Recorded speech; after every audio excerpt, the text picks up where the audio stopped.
About 30 Penn State players announced today that they are staying put.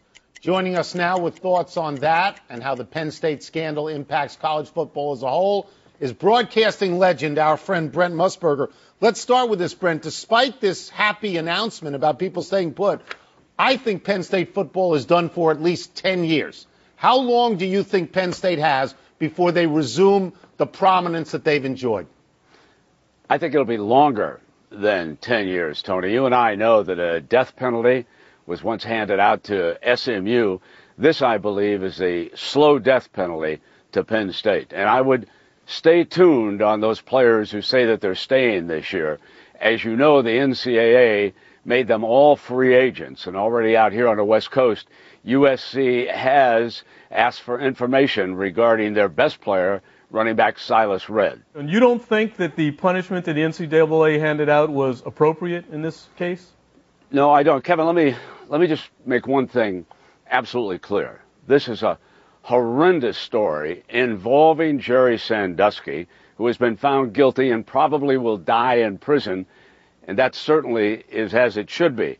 But this is a criminal investigation that has gone on. It has nothing to do with the NCAA. And I believe that due process should have been followed by the NCAA, and they should have looked into the matter of the cover-up even further. Remember, there's a couple of other investigations going on now by the NCAA. One involving Miami, another involving North Carolina. It's involving cash payments and academics. Those are the two things that the NCAA should look into. When they start investigating criminal activity, that is a very slippery slope for them. But aren't they really investigating institutional control, which is something that they've always talked about and clearly is something that was lacking in this particular instance? They talked about culture. There's only one way you're going to change the culture of what we're involved with big-time college football. Take down the scoreboards. As long as we're keeping score on these games, people are going to look for advantages to win more football games. In this particular instance, I don't find that going on.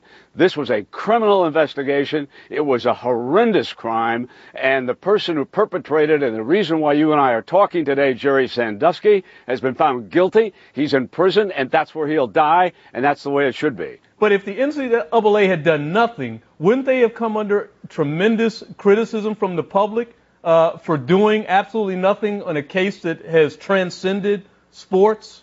So instead, they fined Penn State $60 million. There are victims here, Kevin. There are real victims that need to be taken care of. There are lives that have been ruined. And if any money should be taken, it should be handed over to those victims. They should be offered scholarships at different schools. Other things could have gone on in this regard. Why are we suddenly talking about free agent running backs, free agent defensive tackles? And finally, I think it was basically a PR move that there was pressure on to do something, and they should have sat back and let law enforcement due process take its course in this particular instance. This is not a football story.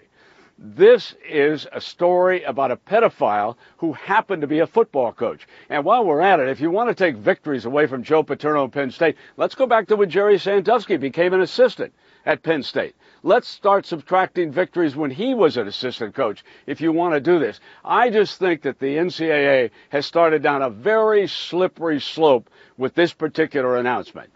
And now that you mentioned the victories that were taken away, is Bobby Bowden now the person you recognize as having the most victories in college football, or is that even important?